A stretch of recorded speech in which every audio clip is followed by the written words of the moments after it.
my background, like, in terms of what I'm doing now or, like, ideologically or Yeah, sure. I everything? mean, Okay. everything. Kinda where you're from and you're a student at Columbia, I know that, but I don't know Mhm. much besides that, so Yeah, just sure. more risk. So, I'm ethnically Iranian, my parents are from Iran, and, I grew up in Connecticut, and then actually I was in Switzerland for middle school and high school. Now I'm back here in the US at Columbia. So I've sort of had a bit of an international upbringing. Um, and then right now I'm also doing a lot of freelance writing and reporting, looking to hopefully get into journalism full time as well post graduation. And then I'd say ideologically, um, when I was sort of like in my middle school years, I was pretty firmly sort of like a right wing libertarian. And then going into high school, I sort of went more to the left. Right now, I'm really a mix of a lot of different things. I was very excited about Trump winning in 2024. And, sort of with like the broad populist tent and coalition that he had. Um, I've especially lately grown increasingly disappointed with that. But yeah, that's just a bit about me. Mhm, mhm. You're tapping on something, by the way. I think Oh, sorry. it's Yeah. like the first podcast or stream ever? No, I've done like 2 or 3 before. Got it. Okay. Yeah. What year are you at Columbia?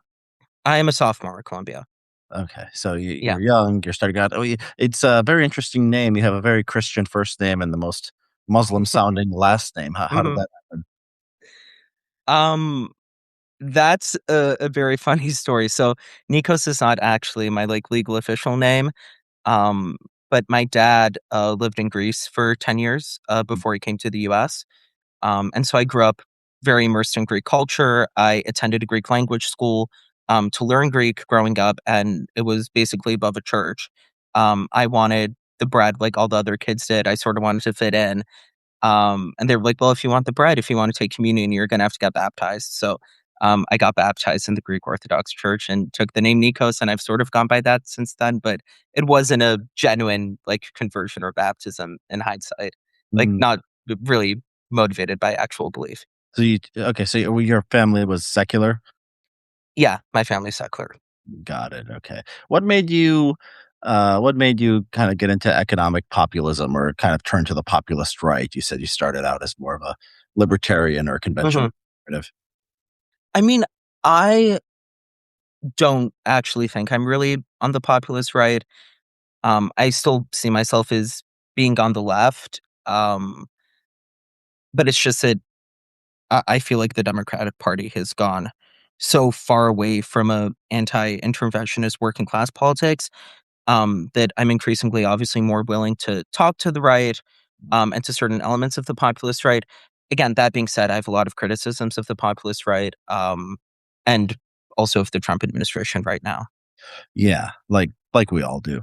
Yeah, So I think that's pretty common from different angles and perspectives. Yeah. right. So what made you wanna do the Fishback thing? So, Sorab sent you to Florida, you hung out with Fishback. How long did you stay there? So I wasn't really sent to Florida. I was in Florida for sort of like a bit less than a week. So I was going to be there anyway, and I pitched on Herd like, "Hey, I'm going to be in Florida." Mm, Um, I was pretty interested in Fishback at that time. So I would have interviewed him in late January, and at that time he wasn't really well covered in the media. There was the one Bulwark piece. So it just seemed like something that I had earlier grasped on than a lot of other people, and I reached out for an interview and I got it. So mhm. yeah. What was he kind of like in person? Is there anything that surprised you? He comes across very, like, forceful. You kinda feel like you know what it would be like to be around him, but kind of what was Mhm. your impression? Well, this is actually something that I tell a lot of people when they ask me about it. I feel like he has a bit of a on and off switch. Conducting the interview in person, he came across as quite reasonable. He came across as quite measured. But and then obviously when you hop on Twitter, you see that he has a totally different style and rhetoric. Um, but yeah, I wasn't actually expecting him to be as calm and measured. And I mean, he very clearly was making an effort to seem very reasonable, in the interview. Yeah, yeah. I mean, that's kind of how a lot of people are. I've Mhm, heard that about me that I'm different than on Twitter. I think it's mhm, kind of human nature. If you meet people, they're never like they are online. Online is a kind mhm. of different way of being. Uh, but Well, it's that's true, but I think he takes it to a crazy extreme that most other people don't, obviously. yeah, yeah. And so he's got these followers. Does he have like groupies? Mhm. Do people like are people following him around? Like kind of what's the feel of the campaign or what's the feel of the kind of environment around him? So, actually, what happened to me was quite interesting in terms of what I saw, because normally we have other reporters and they go and he's talking to young people. Very clearly, his biggest constituency in Florida are Gen Z men. And I think in general, also Gen Z, just outside from just the Groypers. Um, but I had a very interesting opportunity to sort of see what was happening because the event that I went to before I interviewed him was actually mostly with older people. It was at the home of a older, I wanna say, like, maybe Gen X or boomer supporter, and so, again, there in the event, he was speaking in a very different way, to what you see in his most viral moments on Twitter. So it was a like a Gen X audience, not older than that? Yeah, I'd say it was mostly Gen X. There were a few younger people, but again, he was speaking, in a different way, he was more moderate. He even told the crowd, like, "Hey, I'm the only candidate that speaks fluent Spanish." Again, that's not something that he would go and advertise to his normal Groyper audience. Well, isn't his racial background kind of, like, disputed? I remember he was Mhm, saying, "We're gonna do 23andMe," and then he was telling they were somebody was pressing on him in a Google or a Twitter space, and he was saying, "They never got back to me." So, he's trying to yes. prove he's not Jewish, but he's apparently Hispanic. Like, what's your understanding of his actual background? Does he talk about it? What did you gather?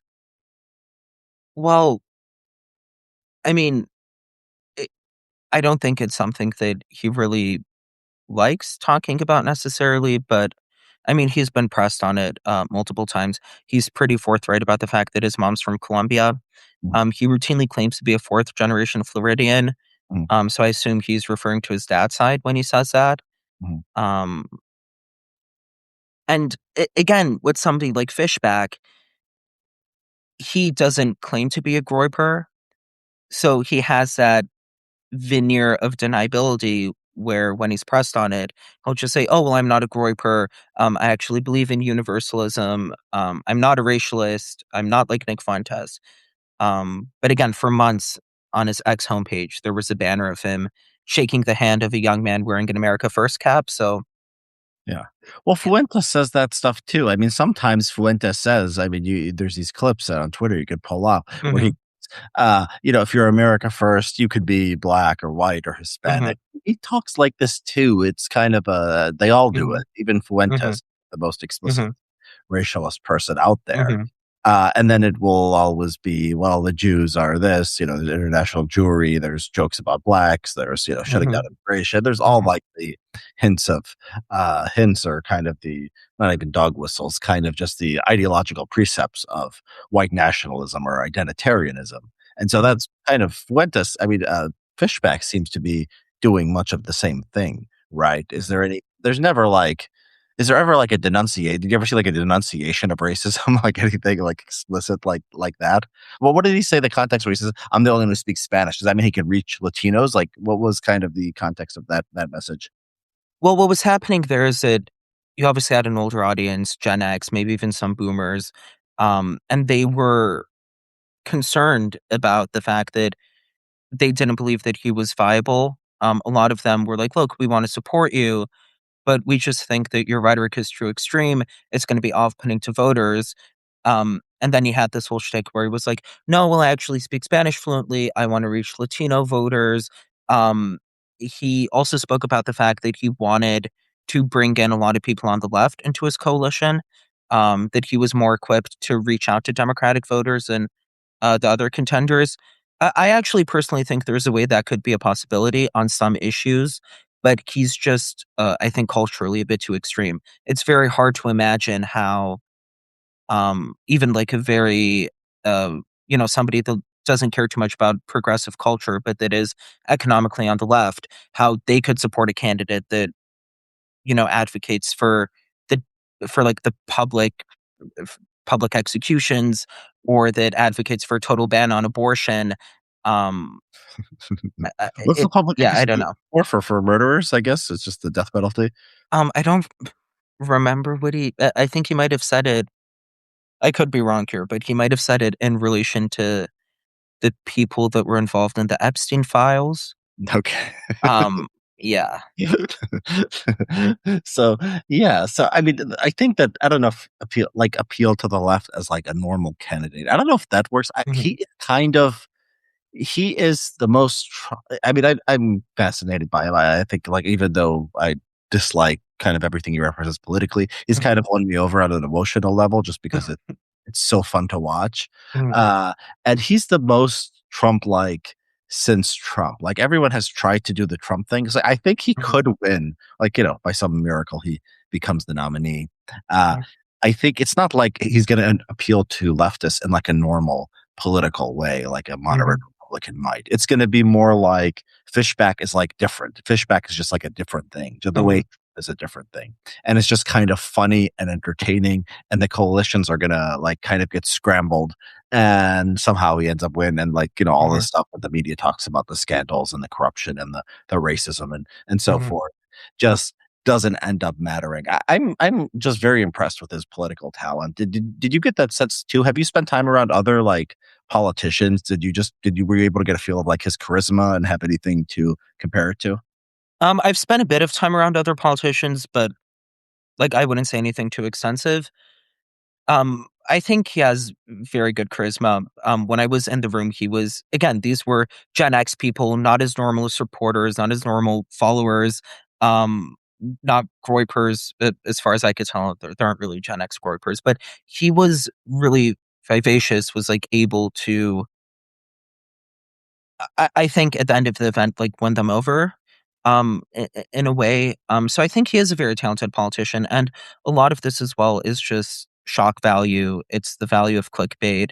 He's, um, clearly understood what he needs to say and how he needs to act in order to constantly be in the media spotlight. This could just be my algorithm because I'm interested in him, but there is not a single day when I'm on Twitter, on Instagram, and I don't come across him. And I think that a lot of people who are interested in politics have a similar experience as well, with him just being absolutely everywhere. Yeah, and that stuff matters, and people say it's only online. I mean, it's only online, Mhm, but online is where kind of everyone is, mhm, everyone who's thinking about politics, especially primary voters. And, mhm, like, people talk about the polling. I mean, he's at, 5 or 6% or something. mhm, He's, like, tied or maybe beating uh, the guy who is the, Speaker of the House of Florida, mhm, right? The State House, mhm. and that's, like, impressive for a guy Yeah. who came out of nowhere. Like, the Speaker of the House is, a pretty Mhm, important position, a kind of person who would, be a good candidate for governor. And so Fuentes Fishback is right there, like, right behind Brian Donald, who's just ahead of mhm. everyone. And if Donald falters, I mean, it's still early. The primary is it in the summer? It's in the summer, yeah. I don't remember which month exactly, but it's either June or July. Yeah, and so, like, yeah, if you look at the polling, I've looked at this, it's like 40-50% undecided, right? Mhm, So people aren't even paying attention. So, yeah, I mean, it could be something. I mean, I've seen the Free Press reporting that he might not be eligible. It mhm, seemed like yeah, a pretty credible report. I don't know at what point, like, he would be ruled ineligible if he got mhm, on the ballot, like, he's in the primary somehow, right? mhm, So I don't know, like, when they would say you can't serve or who would be mhm. responsible for making that decision. But yeah, but that's also a problem that's kind of hanging over his head. I think as well, one advantage that he clearly does have is the fact that he's everywhere and he goes all over the state. And he's making real effort as well, not to just go to Miami or Orlando, Palm Beach, but to also go and speak to working class voters where they are. He makes a very big effort as well to go to universities. Obviously, he knows that like that's a big place where there's going to be a lot of young people that are interested in what he has to say. When he also goes to universities, he tends to amp up the Groyper rhetoric, which I think is interesting. The Goyslop comments, I don't know if you saw those. Oh, yeah. Yeah, where he basically went in front of a huge crowd of students, all Gen Z, but like they didn't Groypers tend to have a look about them, if you know what I mean, and these people didn't necessarily look totally like basement dwellers. A lot of them seemed to be like normal Gen Z kids. There were even a lot of women, and he was talking about like, oh, why industrial ultra processed food is bad, the normal sort of Maha adjacent shtick, and everyone was silent. And then as soon as he brandished the unhealthy food goy slop, immediately everyone just started clapping. Um, so he probably knows that he needs to do that with a So these younger Gen these Z people, they audience. know that they know what like, they were kind of aware of what Goyslop, like, I don't know, Mhm. a lot of people say Goyslop, they wouldn't even know what you were talking about. But they I do. think that in my generation, Okay. it's You're still at that. astonishingly like, yeah. So this stuff was relegated. I mean, I remember it, yeah, when I was in college, this stuff was relegated to, Mhm. like, white nationalist message boards. That's actually funny that everyone in your generation, even people who are not political, would know what Goyslop is? I mean, okay, not everyone, but I think that people who spend a considerable amount of time online, which is a lot of us, Uh-huh. yeah, they would be aware of it. I've a lot of like fairly non-political friends. Um, they'll like sometimes use it in a jokingly way. I have a lot of like very ardently Zionist friends who will use it in a joking way as well. Mhm. Mhm. Um, Again, I mean, I do obviously think that if there is a candidate and he goes and says it in front of a bunch of people, obviously that does have anti-Semitic connotations. But I do think it's also worth mentioning that like it depends on who's saying it Mhm. for Gen Z, and like it can often be in, like, a jokey way, but, like, yes, obviously, the origin is anti-Semitic. Obviously, the origin, um, is among the Groypers, but now we're seeing that a lot of Groyper incel language is just becoming mainstream. Yeah, yeah, right. Yeah, I mean, I don't care if people make jokes. I mean, that doesn't Mhm, bother me, even if it's anti-Semitic origin. I mean, the question is, what are we kind of doing here? mhm, Even the Goyslop, it's so like the kind of the populism is so performative mhm, for the top. Like, I see him, he does this thing which I haven't seen any other politician do, talking about we need to buy from Florida farmers, and we have mhm, to worry about people outside of the state moving mhm, to Florida. It's weird. It's mhm. like nationalism is not enough. Like, it has to be anti all of other American Mhm. states. And it's just like odd. Like, what do you make of this Florida nationalism kind of thing he's got going? Yeah, I remember that he said this, in response to the fact that a lot of Florida officials, I believe also including Governor DeSantis, were basically saying like, "Hey, New York, you have Zoran Mamdani. So like, if you want to move to Florida, you're welcome to move down here." And his whole thing was like, "No, actually, we don't want New Yorkers coming down to Florida." I think that this isn't something that he's realistically going to be able to enforce. Mhm. Um, But yeah, I mean, I think it's part of the broader thing he's doing, which is that he's trying to, like these other Republicans in Florida still have a very mostly pro-market vision. We're like, yes, okay, we want actually people from New York coming into our state because they're going to be good for our state, and they don't want to be in New York and they don't want to pay high taxes. I think part of what he's doing here as well, it's not necessarily that as governor he would ban New Yorkers from coming in, but I think that he wants to shift the messaging to basically being like, no, actually, I don't really care that much about the free market. I don't really care that much about like people coming into Florida. I care about protecting Floridians first. Yeah, I mean, but do people in Florida, I don't know if you live in Florida, if you have spent a lot of time in Florida, like, Hmm. there's kind of a idea that Florida has worked out well, I mean, and among Hmm. conservatives, so they'll say, "We're Florida, we're so proud of Hmm. ourselves," kind of Hmm. DeSantis. His appeal, "We were better during COVID, the economic growth, the numbers look good, it's more affordable, there's just, a lot of good indicators." So, isn't Fishback's kind of isn't his kind of rhetoric aimed at, like, a certain pessimism? Does that Hmm. maybe to Florida, the rest of the Florida Mhm, Republic, you can see why Democrats would be unhappy for partisan reasons because the state's gone so mhm. Republican. But is it like, do Republicans feel that pessimism, or is it just a generational thing? I think a lot of it is a generational thing. People my age that I speak to from various different ideologies and political standpoints, all approaching it in different ways, but there is generally the sentiment that our politics aren't properly representing us. So I think there's definitely that. I think a lot of it as well is that he's going and speaking to the panhandle, he's going and speaking to the working class. But and then more broadly, he's also doing a bit of this paradoxical thing, which I asked him about actually, because he engages in the culture war himself quite vociferously, but and then he'll tarnish the culture war as slop.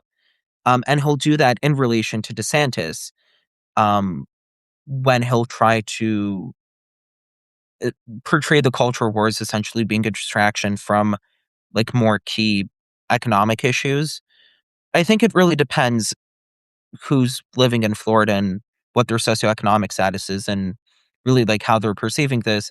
Um, I'm sure that a lot of Floridians will think that Florida is a success because of all the culture war fights, but I think there's also probably a lot of people in the state that frankly don't really care that much about the fact that like a gay pride flag is gone from the airport or whatever from a museum when they still feel like there's affordability issues or like they can't afford living there.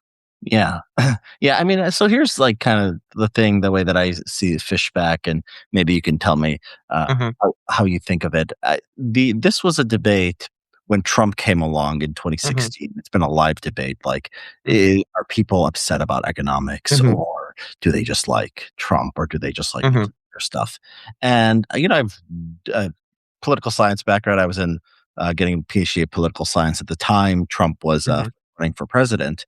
And, I've looked into this a lot, and I don't think there's good evidence that the Trump phenomenon was an economic phenomenon, because you mhm, can do things like you can look at voters, you could see their economic situation, and you could see like their kind of cultural attitudes. mhm, And the cultural attitudes just absolutely overwhelm the economic views. And mhm, Trump could say all kinds of things. He says a lot of pro market stuff, and sometimes he says some kind of anti market stuff, and says we'll protect mhm, Social Security. But then he has all these mhm, billionaires, and he goes back and forth. But like these people have never, the people who love Trump have never left Trump. And what Trump mhm, gives them is entertainment and the cultural stuff, which they care about, which is immigration and like mhm, trans and women's sports and whatever is like kind of owns the libs.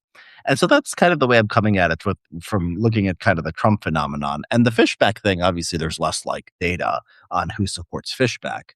mhm, But I would, just based on what we know about American politics, think that a lot of those people are into him for the cultural reasons. And of course, people will have economic reasons for stuff, and people will always mhm, have economic grievances, and they will talk about them. But like, I don't, that's not why we're talking about this guy, right? That we're talking about this mhm. guy because he's tapped into something online and young, and that's groiperism. Do you agree with that, or disagree, or what? I mean, I wouldn't say that's wrong, but I think that you can really only understand a phenomenon like Trump or Fishback by also looking at the economics, which I think comes first. Like, I would mostly believe that the cultural stuff is downstream of the economics. I think that if you look at the Groypers, yes, obviously it's a subculture, but you have to ask yourself, why has it appeared? I mean, I don't think it just appeared out of nowhere and became Well, mainstream out and of maybe they nowhere. just appeared because young men are idiots, and they do things like commit crimes and form gangs and get into Mhm. violence, and just, they commit sexual assault, and they do all kinds of Yeah. terrible things. And why does it appear now? I mean, because there wasn't the internet before. You couldn't just stream all day and see these people. If you wanted to be into politics when I was growing up, you had to basically read newspapers, or maybe Mhm. watch Fox News or something Mhm. like that. You had to read sign a kind of something wonky. You didn't have political streamers, that didn't exist. You didn't have social media. And so, a simple answer is just, I was once a right wing extremist. I just was online too much. And Mhm. it wasn't because I didn't have economic opportunities. I had economic opportunities. I was bright. I could have done many different things. So yeah, I mean, is it a simpler explanation that just young men are kind of idiots and that technology has allowed them to be more themselves? I mean, again, I think that may be part of the explanation, but if you look at a society where, to take your example, young men are engaging in violent crimes at an abnormally high rate or a higher rate than usual, that very often would be an indicator of the fact that there isn't economic stability, or there isn't a good path for upward mobility, that a lot of people just feel like they can't get ahead in life. And I think with the Groypers, it would be a similar thing. Of course, um, many people are not in the best economic situation, and that doesn't mean they become Groypers all of a sudden, and it doesn't mean they're ever going to become Groypers. But I think that when you combine the element that you were talking about of just like young men being stupid, um, or being chronically online, or being fringe, or being extremists, wanting to enrage people, whatever it may be, but I think it's speaking to a deeper issue where they also feel like they can't get ahead. They feel like they can't get a sexual partner. Um, they feel in this weird way that like their future has been robbed of them. And I think a lot of it is, of course, exaggerated and grievance based. But I do think there is an economic reality underlying it. Yeah. Did you watch the Netflix documentary Inside the Manosphere? I've heard about it and I've like read a few reviews, but no, I haven't seen it. It's pretty good. Hmm. Yeah, I would check it out. Hmm. These guys are like, it follows around some of these guys. What was that guy's name? Waller? Waller. What are these names? Morgan Waller, No, maybe. it's not Yeah. Morgan. It's Jack or something. I don't know. And then there's this other guy named Harrison uh, Sullivan, and then there's this other Hmm. guy. Sneeko was there, and Sneeko Sure. was Yeah. profiled, and then Myron Hmm. Gaines, and you've Okay. probably seen some of these clips. And they found some fans of one of these guys, and the fan is like. He's like, I'm a man. I got to go out there and I got to make my own way. This is what this guy Waller is teaching me. Um, but then they're like, "Oh, the 9 to 5 is just BS. It's all Hmm. it's the matrix, and you've gotta Hmm. find a smarter way." So, like, these manosphere types tell them, like, "Yeah, you're kind of economic progress, but if you work like a normal job, you're kind of a Hmm. sucker."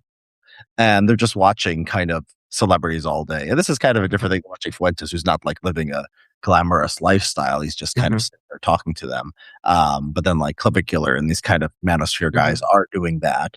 And then it's just like, yeah, I mean, like maybe they have economic grievances, but their grievances like they all want to be they all want to be posters. They want to like have your job or my job, or they want to like be some kind of manosphere type, right, Andrew Tate riding around yachts, and just Hmm. like that's like not a realistic expectation for most people. No, of course not. And I think there is also a distinction to make, which I think you were starting to make as well, between a lot of the like, the conventional manosphere types, uh, in which I would list Tate, Sneeko, um, Myron Gaines, maybe a few others. Their whole thing really does seem to just be like, oh, look at me, I've escaped the matrix and I'm living this glamorous life and I have all these women around me. And I think while they may hang out with Fuentes sometimes, they're really approaching it from totally different angles. Clavicular is just a whole other thing, and I don't really know where to place him. I guess he believes that if you like bone smash enough, you'll ascend and just game life the way that you want to. But I mean, he seems totally unaware of politics or anything that's happening. Yeah, he doesn't. I don't know if you saw this. He went on Adam Friedland and was asked about Zoran Mamdani and just didn't know. And I mean, he's from New Jersey, so he's from across the river as well. Yeah, yeah. Yeah, I mean, I don't know. There's some things about the clavicular phenomenon that are kind of like stupid and sure. disgusting, Yeah. but also things that are like he's the one giving them like the most practical advice. Like out of all these Hmm. guys, it's like maybe you don't follow all of it and go on hormones and stuff, but just it's kind of it is the self improvement thing. I think is good. I think like, there's an agency to it. And I do think Mhm. like paying attention to politics is probably, when you're 20, it's, if you have an intellectual passion, okay. If Mhm. you are like really into ideas and you're reading stuff and like you have a really well-formed opinion, or you want to be into journalism like you do, or you want to be academic or be into politics or Mhm. something, like great, be informed, be into it, follow the news. If you're just a guy who just wants to make a living, like looking at tweets all day and looking at street, like first of all, you're not going to be informed. Just if you don't Mhm. have, the the patience or like the interest to like read real news, right? Or like actually read books or like think about these things. And all you do is just you're sitting on Twitter and you're looking at what comes on your screen, or you're watching a stream and listening to someone like Fuentes. And that's how it forms your worldview. My view is like, don't pay attention to, it's better not to pay attention to politics than just to be like this person who is just like, semi-informed and like getting riled up and not going anywhere productive, and probably not going to develop that smart views anyway, because you're not taking the time or you're not making the effort to kind of think about or understand these things. So yeah, that's why I'm kind of a little bit. I think clavicular actually, maybe is pointing some of these guys in the right direction, because I think a lot of them shouldn't be involved in politics. I mean, Clavicular is also somebody that I wrote about pretty early on. I mean, I didn't interview him, but, what's very interesting to You me have to do is that that for Unheard. I did that for Unheard, yeah, that was Yeah, in I think I January. remember this. It was like one of the first, right? You were early Mhm. to clavicular before other media was covering him, right? Yeah, I got onto his, Wikipedia page, which, Oh, good. that was not the first Wikipedia page I was expecting to You get know whose onto, but Wikipedia either page way. I'm on? Sorry? You know whose Wikipedia page I made it onto that I'm very proud of? Who? Sydney Sweeney. Oh, okay, I think you posted about this actually, Yes, yeah, I it remember, was yeah. it's one of my greatest accomplishments, but yeah, go on. Um, so what I find interesting is the fact that Fishback is very intentionally, associating himself with, um, people like Clavicular, very intentionally associating himself with Sneeko. He seems to draw, for whatever reason, somewhat of a red line with Fuentes, and I don't Mm, exactly understand why. He'll do everything. He'll wear the America First cap that's like literally, as far as I can tell, bought off of Fuentes' website. But he was asked by the Wall Street Journal, I think yesterday or 2 days ago, "Hey, would you like ever appear on Fuentes' stream?" And he said, "No, probably not." So I find that all to be very interesting. But I actually really found out about Fishback when I was doing my research for my Clavicular article, because Clavicular ran over somebody with a cyber truck, mm. um, and Fishback tweeted like, "Oh, Clavicular didn't do anything wrong." That's when I really got alerted about his presence. Um, That so was so I sort of learned about him through Clavicular, but they seem to have very different messages. Clavicular, to me, seems to epitomize the tragedy of hyper-individualism and just not caring at all about community or the society around him. He may have a somewhat okay message when it comes to self-improvement, but when that involves injecting peptides into yourself, bone smashing, all the weird hormone therapies, I think that just goes way too far. He seems to totally have a total disregard for the world around him. But and then Fishback, on the other hand, is actually sort of talking about like, oh, Floridians all together, community, whatever. They seem to have very opposing messages. But again, because of the way that the online right works, they've sort of ended up with each other in this weird way. I don't know. well, the Fishback running, I mean, clavicular running over that guy. Didn't people end up thinking that that was a hoax? That the guy was, it was Mhm. just there for clout? Yeah, nothing really came out of this. But And the idea is he this would have been arrested if he really ran over the guy. Well, he was apparently taken in for questioning by, the Miami Police Department. I did include this. I did say that a lot of people are speculating that it might have been staged. I think so. I I think don't he know could, what to believe about it, honestly. yeah. I mean, it was. I mean, it seems like he probably would have been charged. I mean, it's so. Mhm. So he was caught on tape doing it. So it Yeah. would weird if he wasn't. Um, but maybe what's going on with Fishback and Fuentes? Like, do you think maybe he started out like he started out, as this groiper, like just a pure Mhm. groiper, and then he actually finds out he's pretty talented and he can actually, he can Mhm. actually draw people to his message, and then maybe he like says, "I'm going to actually become a little bit more mainstream now," Mhm. because he doesn't need it anymore. He doesn't need to be the most, biggest anti-Semite, Mhm. in order to get a lot of attention. Do you think maybe he's just like adjusting as he has like gets more political prominence away from kind of what gave him, because he's a chameleon, right? He was like a Bari Weiss guy. He was Mhm. like the free press. He was defending Israel again, in Mhm. the there's this clip with him and Destiny arguing about it in one of those things where they put people together.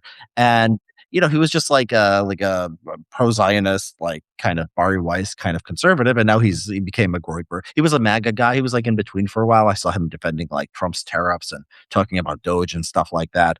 And then he became this groyper guy, and maybe like that's what served him up to this point. But like now he's saying, first he just maybe wanted to be a online candidate and maybe get attention. Now he sees he's like winning 18 to 34-year olds. And he's just like, well, I can be a real politician now. I'm not going to do a stream with Fuentes now, even though maybe he would have done it, 6 months Mhm. ago. Well, my big thesis on Fishback is that he reflects the fact that economic populism and transgression, especially now, especially as we've gone more and more online and everything is happening online, they've become fully merged. And I think that Fishback showcases that pretty well. I think, and like, I guess I first became aware of Fishback around December, January. Back then, he he was basically just like running as a groyper. He wasn't that well known.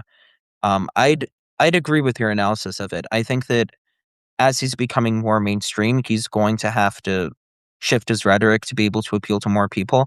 Again, especially if he wants to bring over people on the left into his coalition, which I think he needs. I mean, I think that if he does actually want to win, and I think he has a chance, potentially slim one, but he does have a chance because compared to the other candidates, he's just everywhere all of the time. He's all over the internet. Like you said, what happens online does actually today have real world implications. But I think he's going to need a lot of people actually on the left who may agree with him on Palestine or may agree with him on foreign policy, may agree with him on some economic stuff. He is going to need them because your regular traditional like fusionist Republican is never going to be on board with Fishback. Yeah. I mean, one reason I think he's worth paying attention to is like he might lose this, but he's like 31, 32. Mhm. He doesn't necessarily go away. He's going to be too young to run for president in 2028. But you can imagine him like he can jump into any race and he can get a lot of attention, right? Mhm.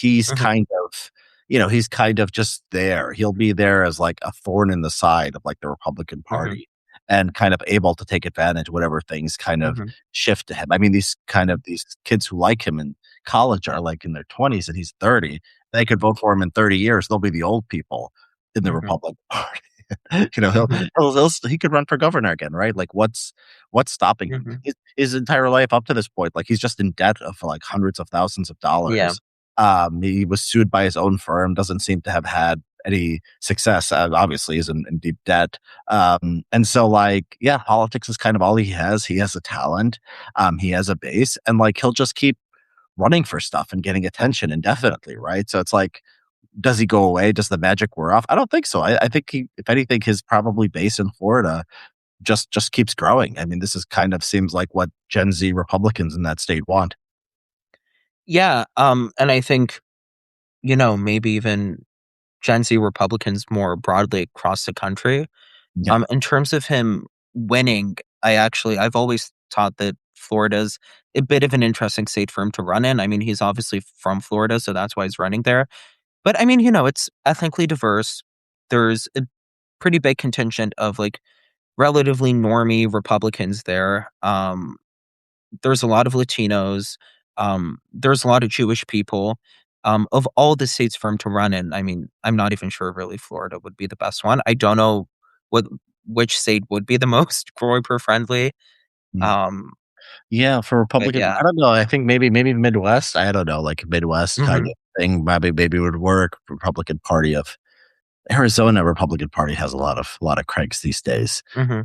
Just generally crank friendly. But yeah, I'm not about you're not imagining like he could be like a carpetbagger and just go to a Mhm. different state. Like I think he's kind of stuck with Mhm. Florida, right? Mhm. That's my assumption. I don't know. I mean, I don't know. I mean, again, he lived in DC until pretty recently, which I guess is why he can't run. So, Yeah. I don't know. I mean, for him, I wouldn't say it's really out of the question.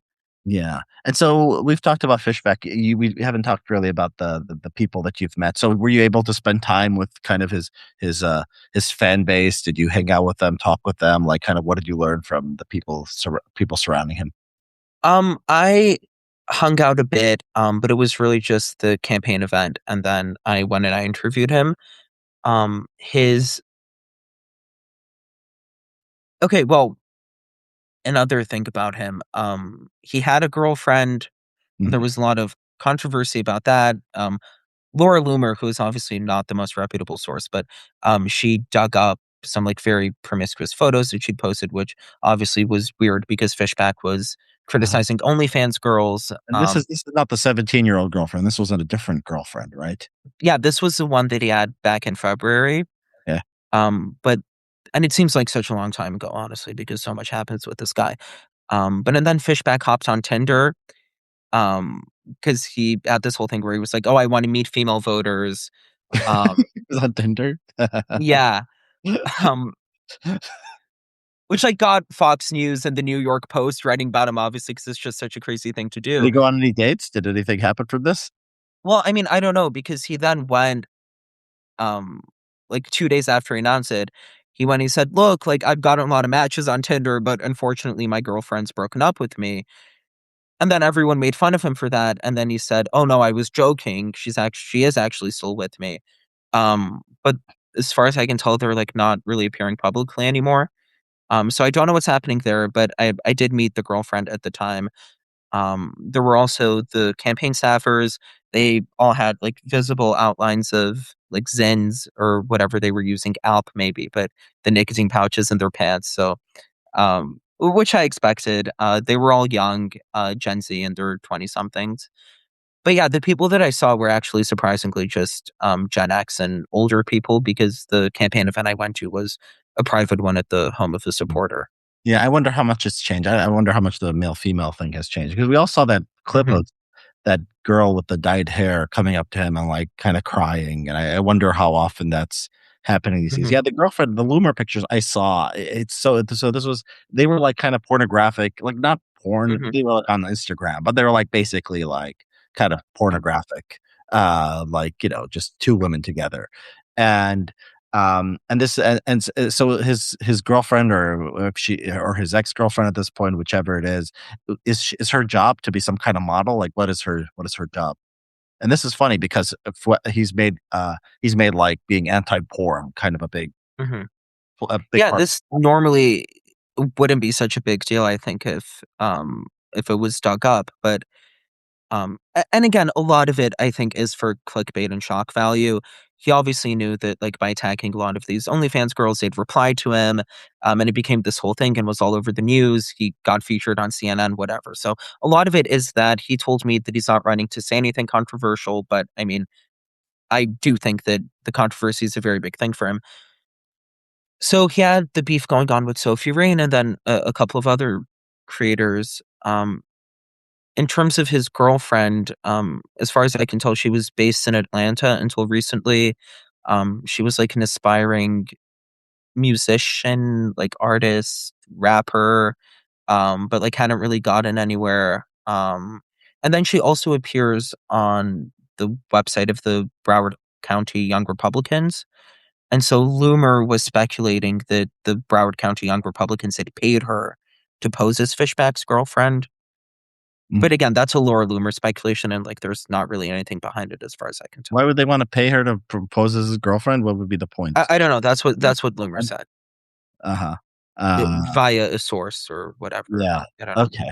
Um, okay, but there was not many besides the girl. There was the girlfriend. There was not many female fans of Fishback when you were there. Um, I mean, a lot of people were couples, so they'd gone there together. Again, they were older. But none of the people I interacted with and none of the people there were his regular fan base. Um, I didn't have an opportunity to like see him talk to young people. But in terms of the clips that I see all over Twitter and everything, again, when he's at places like the University of Florida or Central Florida State University, and he's talking to groups of people, they do actually appear to be mixed. There do appear to be a lot of female supporters or just girls who are interested in being there.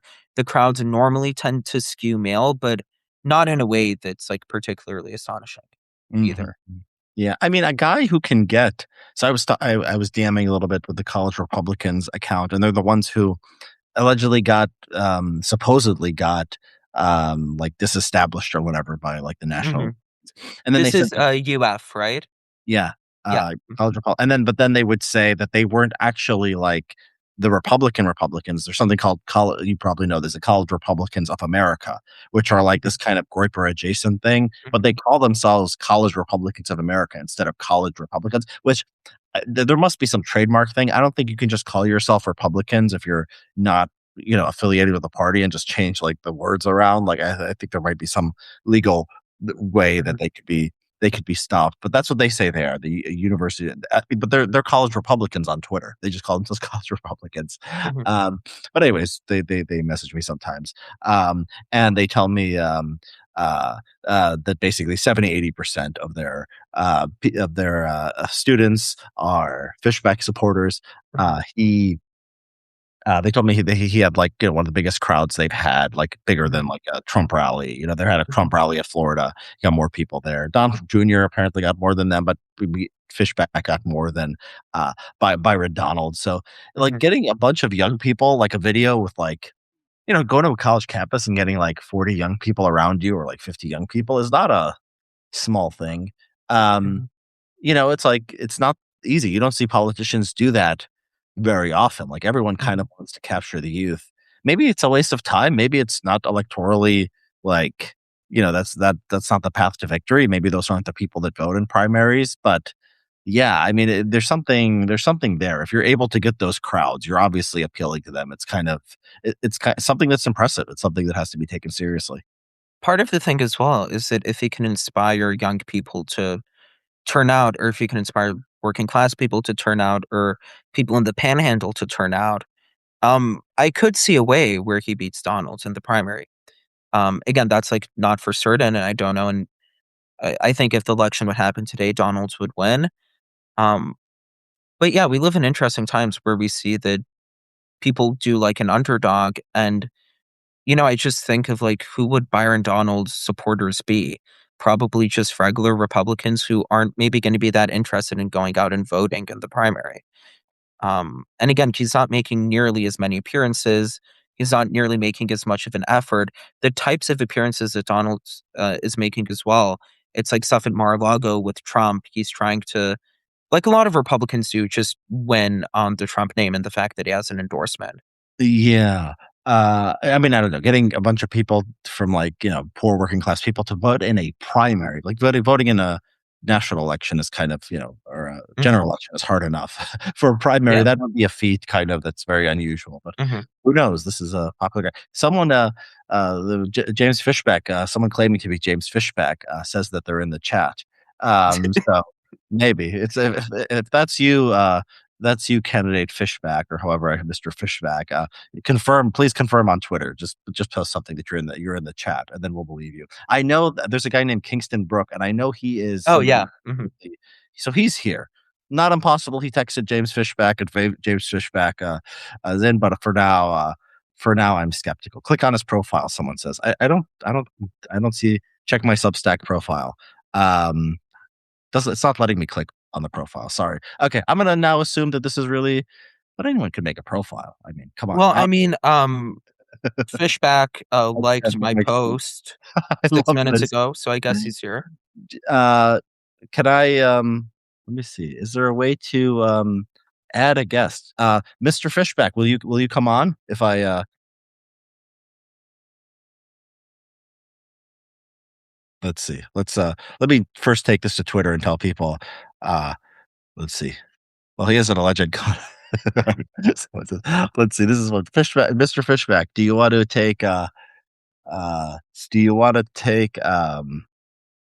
want to take questions?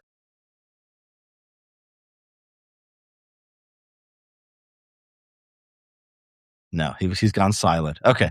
Uh, so maybe not. Maybe next time. Maybe next time we'll we'll do it. All right. He's normally very interested to just hop into things. So I mean, Yeah, right. yeah. He's becoming busy. We'll see. We'll see if that's actually yeah. Happy to. Okay, I'm sending you an invitation, and I'm going to see if this is James's friend. We're gonna get pranked really badly if this is not him. But I'm going to. Let's see here. Okay, I can always kick him out if it's not James Fishback. All right. Let's see. Send one invite. All right. You've been sent an invite.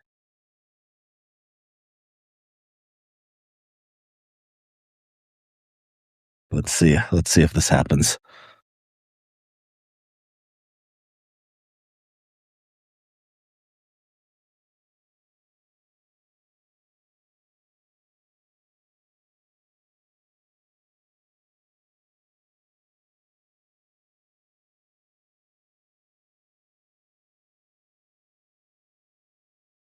Okay, we could keep talking. Who knows if this will actually come to fruition.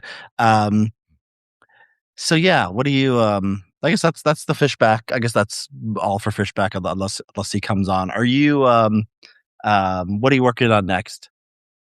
Um, Is this him? Hold on. Here we I go. don't know.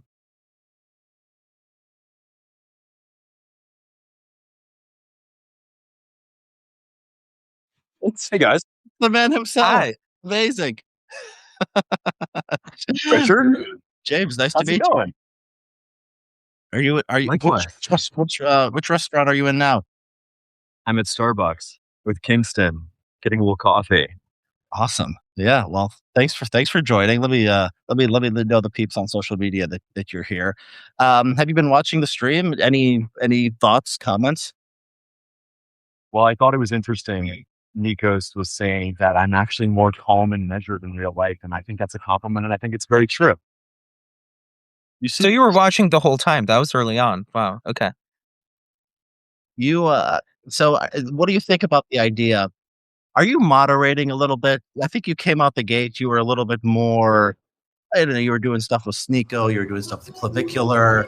It seems like you're maybe moving a little bit away from that. I saw you the other day in Wall Street Journal. You said you wouldn't stream with Fuentes. I think you were asked about this earlier, and you were a little bit more equivocal. Are you kind of becoming more mainstream as this thing goes on?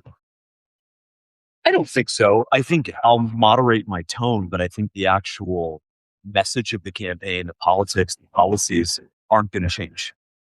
I think you'll see me more in a suit, not right now, but you'll see me more in a suit as I was these last couple of events. But, our campaign, Richard, I think he goes nailed it on the head. It's hard to have 500 students at the University of Florida. That's the largest political event in a decade.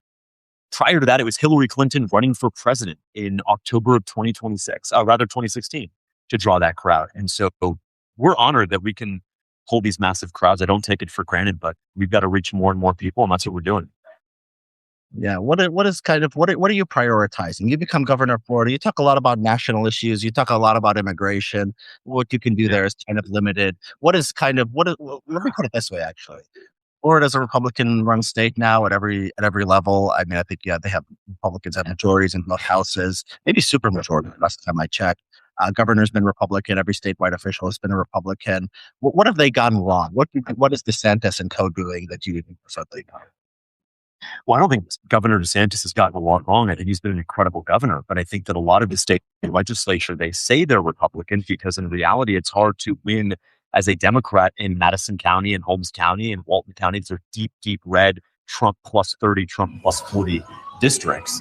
And so a lot of moderates run as a Republican, but they are Republican in name only. And so I'll give you just a couple of examples. What have we gotten done this legislative session? They changed the state bird from the mockingbird to the flamingo. They tried to ban the use of the use of the word West Bank in any K through 12 education settings. And so this is what the Republicans in Florida are doing, as opposed to standing up to Wall Street and private equity, hoarding up single family homes, standing up to the H-1B scam. You're right, Richard, that the H-1B is a creation of a federal immigration program in 1990.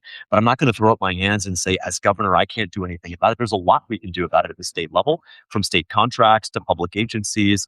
And I think as well, looking at a state fining system that says if you want to hire an H-1B worker, $20,000 less of the American worker, you're going to pay for that $20,000 in an annual assessment. And the idea is to deter people from using foreign labor and to hire qualified Floridians. I mean, if you're Florida State University and you want to hire a social media manager, why on earth, Richard, are you putting in a petition for a social media manager? Why not just hire them locally? Hire Kingston Bookie. He's right here. He's an American social media manager, right? And so there's a lot that we can do. But I think my North Star is going to be optimizing for that statistic I talk a lot about, which is how can the number of 30-year-olds who are married and own a home, how can that number go up? I'm not a GDP guy. I'm not a C plus I plus G plus NX guy. I'm not a line go up Republican guy. I don't also believe in vibes either. I want the economy to work for American citizens in my state, but we have to measure that prosperity in a tangible and quantitative way. And I think the best way to do that is what is the percentage of people who are married and owned their home. That tells you a lot about their ability to be financially independent and self-sufficient. Okay, and we know you have problems with the H-1B program, private equity. Let me ask you a few other kind of more conventional policy positions. School choice, where are you on that? I'm fully supportive of school choice. I would actually go a little bit further than the governor has done here in Florida. I think the governor has been great at universal school choice. I would do, you might know this, Richard, but we have a program called Step Up. That is this universal school choice program in Florida. I announced yesterday in Clay County that I would step up the Step Up program. I'm calling it Step Up Squared. And what it would do is if you are a parent and you pull your child out of Miami-Dade County Public Schools or Broward County Public Schools, where I grew up, and those counties were to say spend $15,000 per pupil per year, you as the parent would be entitled to the full $15,000. It wouldn't be capped at $9 or $10,000. You would get dollar for dollar what the public school would spend. And so I'm fully supportive of school choice, but I also recognize that most parents are going to choose public schools if given the option, in large part because public schools in Florida are great. Some of the top public schools in the country are right here in Florida. Pineview, which is in Sarasota County, Suncoast, which is in Palm Beach County. I went to a really great public school. My sister's a public school teacher. My grandmother was a public school teacher in Florida. And so I recognize that public schools are part of that school choice option. So I want to fully fund the school choice program by stepping up squared and giving you every single dollar that you're entitled to had you send your child to the public school. But I also want to make sure that we increase excellence in our public schools. And that starts with raising teacher pay by 25%, which is what I want to get done in my first year as governor. Okay. So you want more money towards the school choice program. You want higher per teacher. Where does the money come from? Florida is famously a low tax state. I think they just eliminate property tax, if that's correct. Where does the money come from? That's a good question.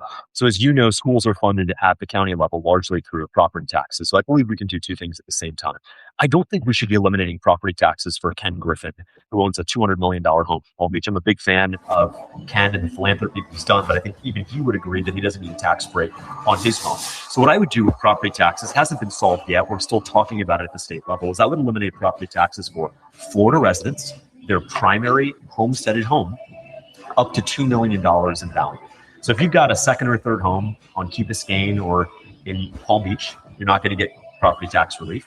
If your home is $100 million, you're not going to get property tax relief. But if you're like the rest of us and you own a less than $2 million home, my home I bought was $200,000, I'll get full property tax relief on that. Now, to your point, where do we raise the revenue for some of the programs that I'm talking about? What am I talking about? I'm talking about making sure that there's a jobs guarantee for vets who come back, at reintegrating into civilian life, a 24-month jobs guarantee for every single vet in Florida who wants to work in the state government. I talked about my Rise and Shine program, which is the $10,000 down payment assistance check for young working couples in Florida. Where does the primary source of this money come from? I'm doing something that no governor has done in modern history, and that is to raise a tourism tax that will raise anywhere between $8 to $12 billion over 8 years. That's money that we're going to be able to use to fund not spending programs, but investment initiatives in our state. Now, if you're the governor of Alabama, if you're the governor of Mississippi, there's no tourism revenue for you to even raise a tax on. But Florida, because of, I'm in Orlando right now, I'll go to Disney later today. The great thing about Orlando and the great thing about our state is that whether it's the Atlantic, the Gulf of America, we've got great family-friendly theme parks, we've got fishing, we've got Everglades, we've got everything. And so we are the jewel of the nation when it comes to tourism, and we need to be able to better monetize that. One of the first things I learned working at a hedge fund was the difference between an overvalued and an undervalued asset. And you have to know your value. Now, the Econ 101 Greg Mankiw textbook, my freshman year of college, would tell me that if you raise taxes, you necessarily mean that you're going to decrease the demand for that service. And that's not necessarily true when you have a price inelastic service known as Florida tourism. I had the misfortune of being in DC this past week, where Nikos thinks that I'm actually from, even though I'm a fourth generation Floridian. I've lived here my entire life. It was his reporting. That was a different. That's not what I said, but yeah.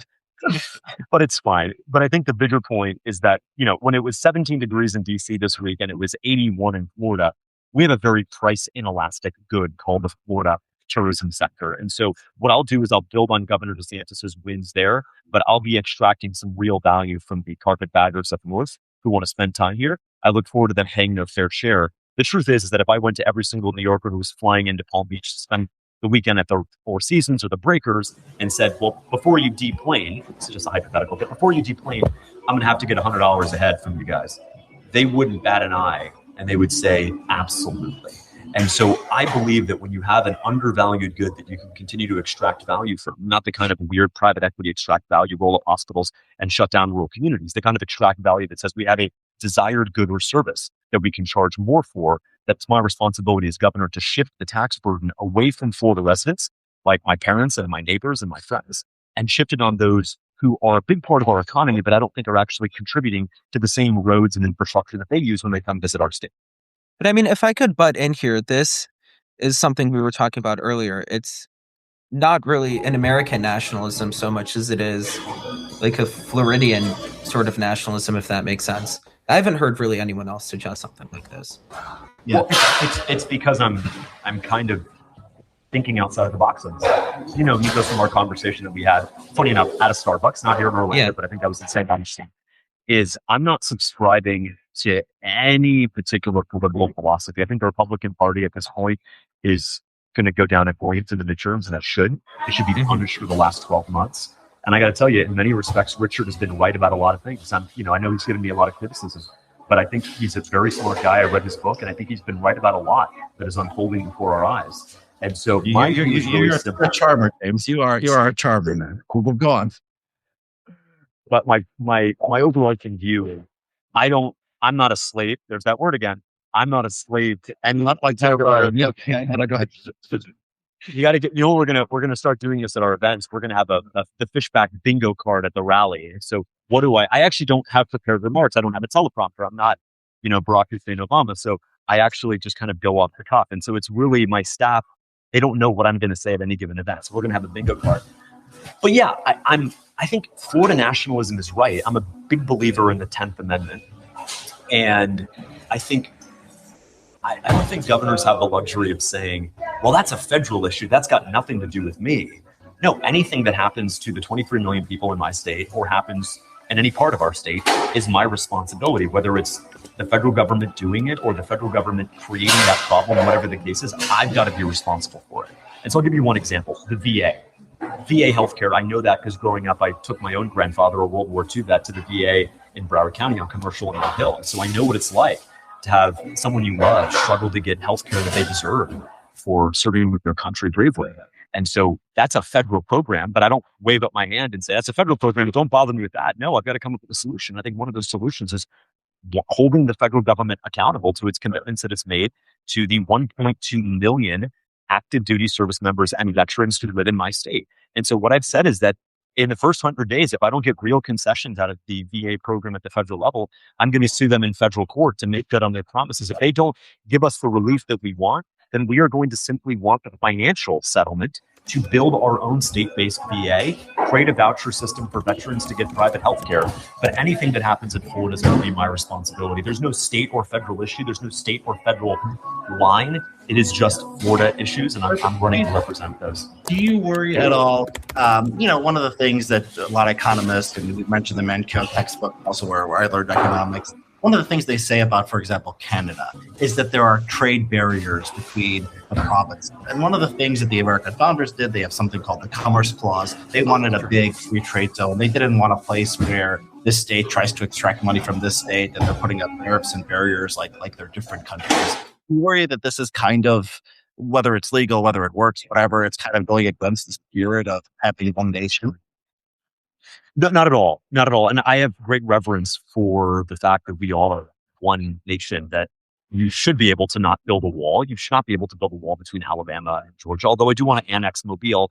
I haven't gotten to that yet, but I'll get to that later. Um, the There's two things can be true at the same time. There should never be any limits on interstate mobility.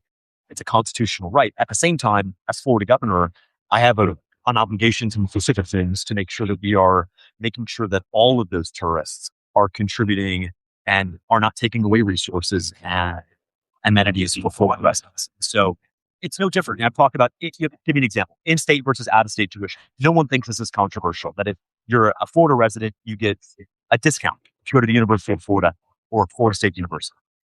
And if you're from Virginia or from Maryland, you pay a different rate. Why isn't that the same thing with hotels? It's the same thing with Disney. Why is it not the same thing with tolls? If you're a Florida resident, my commitment to you is I'm going to eliminate tolls for you. I'm going to do that not by taking on new debt, but by shifting the burden to out-of-state tourists and truck drivers. And so we simply move and extract that revenue from a new source. And again, if you're coming down for spring break, you're coming to Florida, you're happy to pay $50 in tolls for 2 days of driving. That is something that you love our state. You want to come down here. I'm not Atlantic City. Atlantic City can lose its business to Vegas just like that. Florida is such a unique tourist hotspot. We are the spring break capital of the Western Hemisphere. We have the best beaches. We have Disney World. I think Walt Disney was an American visionary and a patriot. My grandfather took my father and my aunts and uncles to Disney World when it first opened in the early 1970s. And he told me a lot about that when I was growing up. And so there's a lot for us to capitalize on.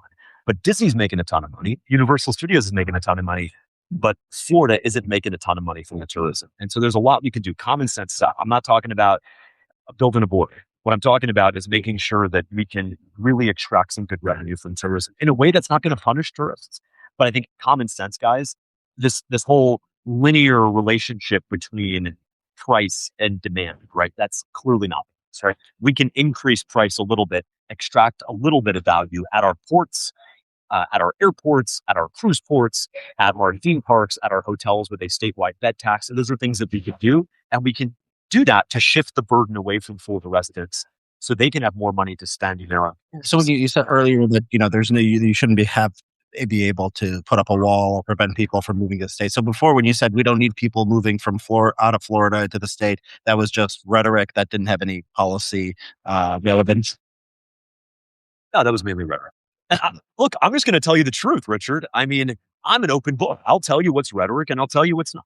We can't build a wall. But I also think at the same time, if you are, and we're going to change that because we're going to give property tax relief for Florida residents only, and we're not going to give property tax relief, which is effectively, we're going to keep property taxes high if you have a second or third home in Florida and you live in New York or Connecticut.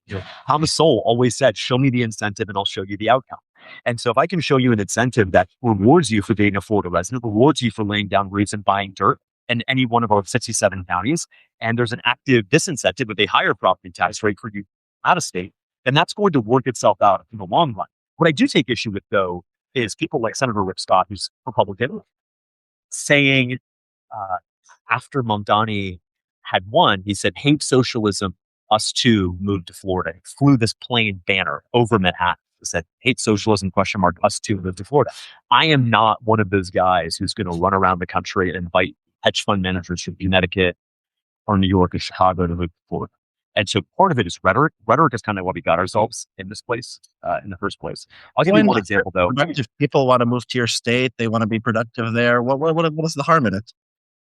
Well, it matters. I mean, there's job takers and there's job makers. There's always going to be a place for job makers in our state. And I'll tell you, someone like Ken Griffin, we don't see eye to eye on every single issue, but I think he's been an absolute net positive to the state of Florida. Again, we don't see eye to eye on every single issue. When he gets some pushback, we've been praising Ken Griffin, but he's a smart guy. He and I did very similar work. He was a macro trader in his early days. I was a macro trader in my early days. I had a chance to actually meet him backstage at a conference that they're both speaking at in 2023. What I'll tell you is this, Richard, is just one statistic that I think our founders would be rolling over in their graves here, which is 52% of all new home sales in Miami-Dade County, our largest county. 52% of all new home sales are to foreign nationals. That's crazy. That is absolutely crazy. When we have first responders who are been renting for 5, 10, 15 years, they're struggling to buy their first home and they're getting outbid by a couple grand, by a foreign national from Ukraine, from Venezuela, from Brazil, from Argentina, from Eastern Europe.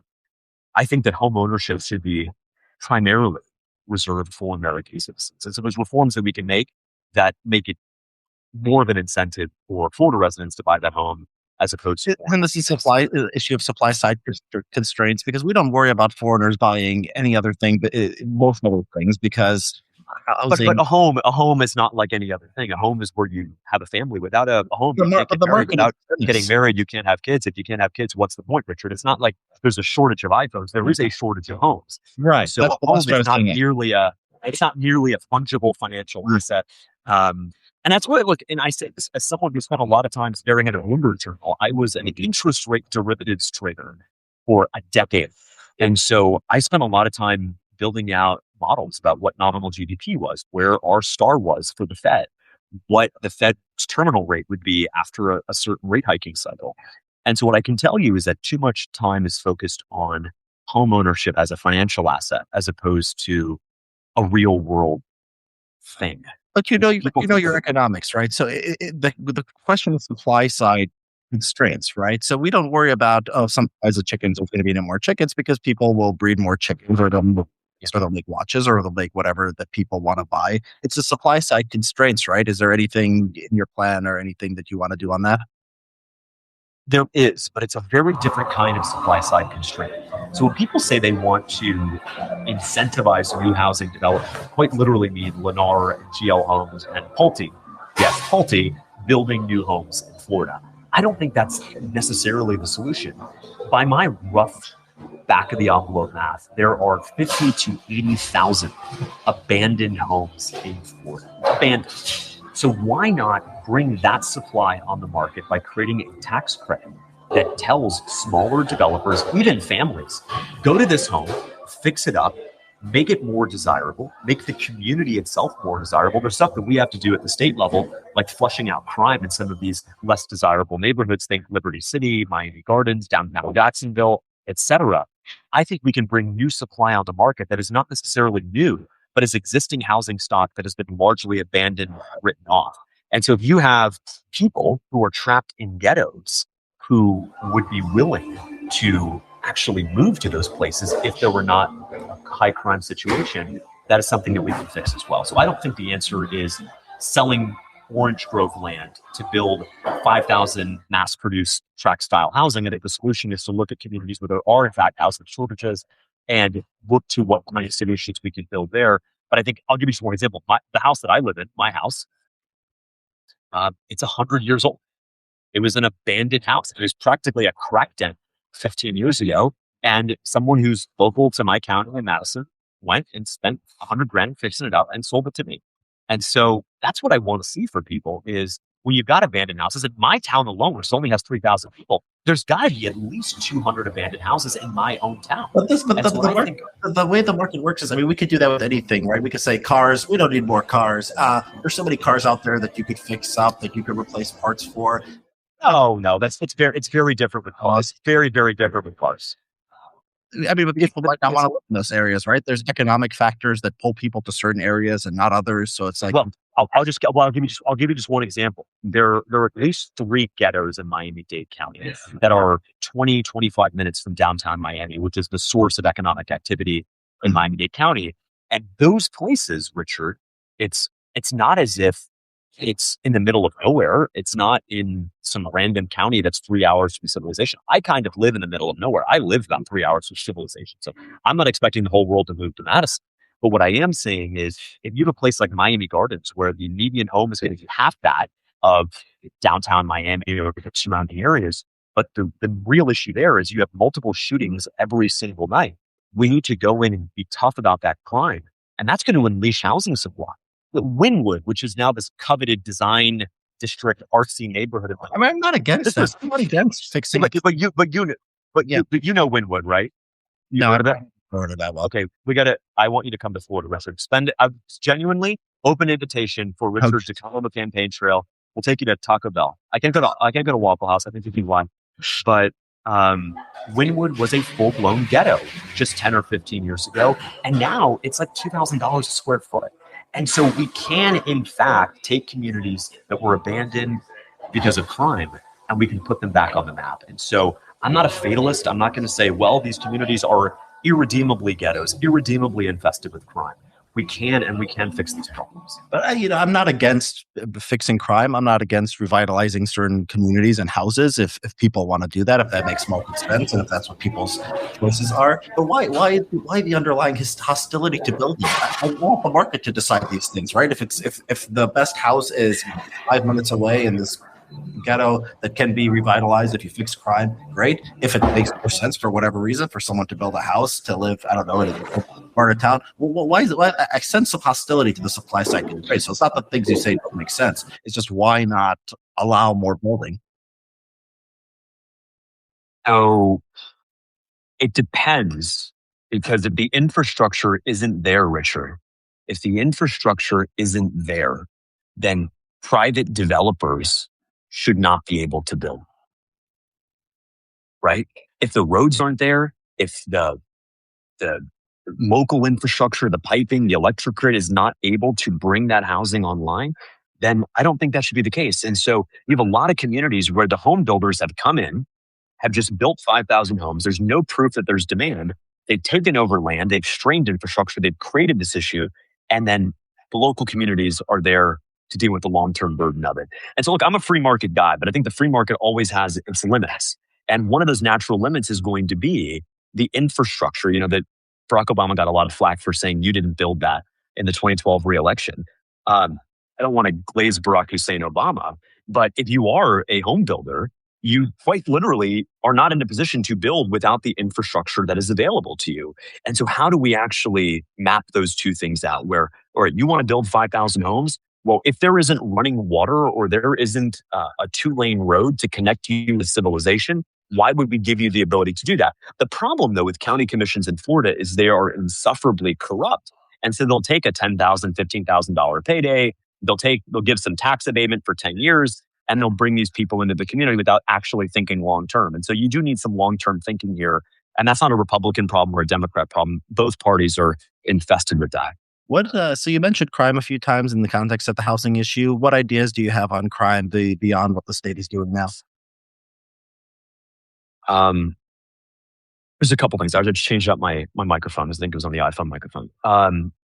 There's a couple things. So I think with crime, we talked a lot. I mean, the governor's done great work. We're at a 50-year low in crime. That's little consolation for Rita Lonrick, a 74-year-old who was stabbed to death by a homeless man inside of a Barnes & Noble 3 days before Christmas in Palm Beach Gardens, which is one of the wealthiest towns in the entire state. And so we have a homeless problem. In Orlando, we just had some ramen, and there was a homeless guy just parked out there with a bunch of stuff. I drive where we are right now, dozens of homeless people here.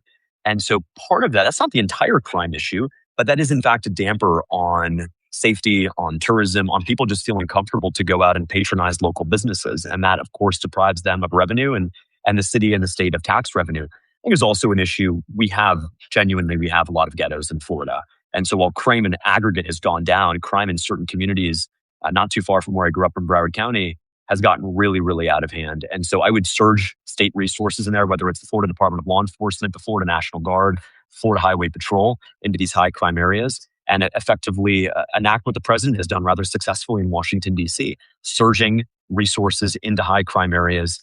And I think that's going to be able to fix the problem short term. But I'm not one of those losers who's going to say that there's no such thing as a root cause problem. There is a root cause problem to a lot of these communities where there is a funding gap, where there is a resource gap. And I want to make sure that those communities are fully supported by the state. But in the meantime, in between time, when there's people carjacking people and people getting shot, you have to apprehend those individuals. Mm. Yeah. So James, I don't agree with obviously everything you believe in. I like the market stuff. I don't like the populism, but you're more pro market than I expected. You do make sense when you talk about elasticity of tourism that was more convincing than I expected it to be. Let me ask you. I have to get in one question about kind of the goiperism, the racism stuff, and then I'll let you go. Byron. Well, why call him Byron? The dude's name is Byron, right? Byron is funny. Like, why do this? It causes you so much grief. It doesn't. It causes me so much humor. I mean, you said it yourself. Byron is funny. That is the reason. There's not some highfalutin, esoteric reason why I do it. Why did President Trump call him Rhonda Sanctimonious? Why did President Trump call her Pocahontas? I think the most effective attack against your opponent is to strip them of their name. Dale Carnegie rather famously said that the sweetest sound in the English language is a person's own name. I want to deny Byron Donalds his own name by changing.